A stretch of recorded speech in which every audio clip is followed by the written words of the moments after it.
Hello, everybody, and welcome back to our study in the book of Romans. This is our 29th of 30 studies, and today we're looking at Romans chapter 16, verses 1 to 16. Let me begin by reading Romans 16, 1 and 2. I commend to you Phoebe, our sister, who is a servant of the church in Cenchrea, that you may receive her in the Lord in a manner worthy of the saints, and assist her in whatever business she has need of you. For indeed she has been a helper of many, and of myself also. This chapter is an amazing testimony of the relational person Paul was. His relationship with God was coupled with strong relationships with people, and can teach all of us some lessons in our present day, when often one's relationship with God can be seen to have no connection with people whatsoever.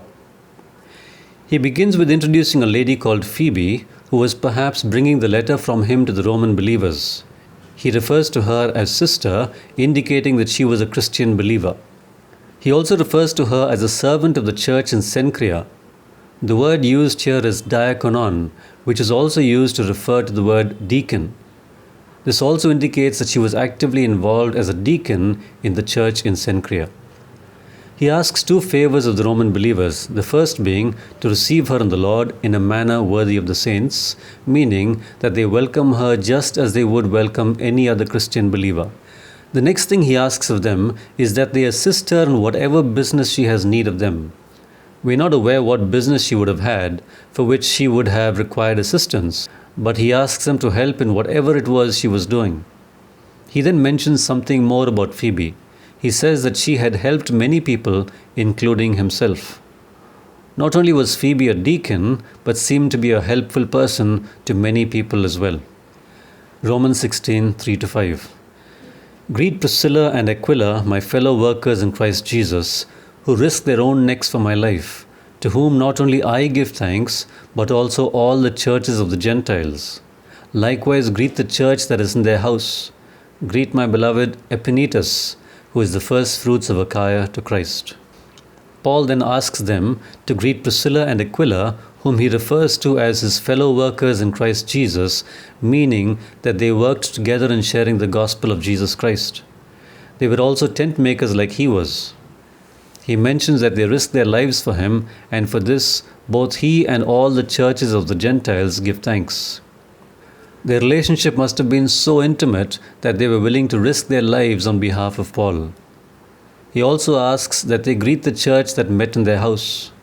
The early churches met in homes, much like is prevalent in some countries even today, and there's amazing growth happening as a result of these house churches. Paul then greets Epaenetus, whom he refers to as his beloved and as the first fruits of Achaia to Christ, meaning that this person was not only dear to Paul, but was also the first person who came to faith in Achaia, perhaps through Paul's preaching. Romans 16, 6 and 7. Greet Mary, who labored much for us. Greet Andronicus and Junia, my countrymen and my fellow prisoners, who are of note among the apostles, who also were in Christ before me. He then asks them to greet a lady called Mary, whom he says labored much for him and his companions in the gospel. He goes on to ask them to greet another couple named Andronicus and Junia, whom he refers to as his countrymen, meaning that they were Jews as well. He goes on to say that this couple were fellow prisoners, meaning they were imprisoned along with him at some point. He then says that they were of note to the apostles, which means they must have been of great service to the Lord, that the apostles took note of them. The final thing he says about them is something that not many a leader today would acknowledge, that they were in the Lord before he was. Isn't it amazing how much detail Paul gave concerning some of the people he asked them to greet? Romans 16, 8-11. Greet Amplias, my beloved in the Lord. Greet Urbanus, our fellow worker in Christ, and Stachys, my beloved. Greet Apollos, approved in Christ. Greet those who are of the household of Aristobulus. Greet Herodian, my countryman. Greet those who are of the household of Narcissus, who are in the Lord. He then begins to greet several other people, some about whom he does not give too much detail, but most of whom he says at least something about.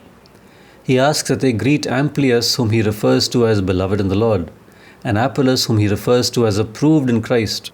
Then he asks that the household of Aristobulus be greeted, followed by Herodion, whom he refers to as his countryman, who perhaps, like Andronicus, was a Hellenistic Jew.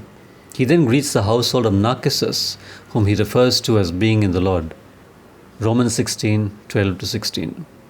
Greet Tryphena and Tryphosa, who have labored in the Lord. Greet the beloved Persis, who labored much in the Lord. Greet Rufus, chosen in the Lord, and his mother and mine. Greet Asyncritus, Phlegon, Hermas, Patrobas, Hermes, and the brethren who are with them. Greet Philologus and Julia, Nereus and his sister, and Olympus, and all the saints who are with them. Greet one another with a holy kiss. The churches of Christ greet you. He goes on to ask them to greet two ladies called Tryphena and Tryphosa, who he says labored in the Lord. He then asks them to greet a lady named Persis, whom he refers to as laboring much in the Lord. He then says to greet Rufus, whom he refers to as being chosen in the Lord. Then to greet Rufus's mother, whom he also refers to as his own mother, perhaps because she had been of great help to him earlier.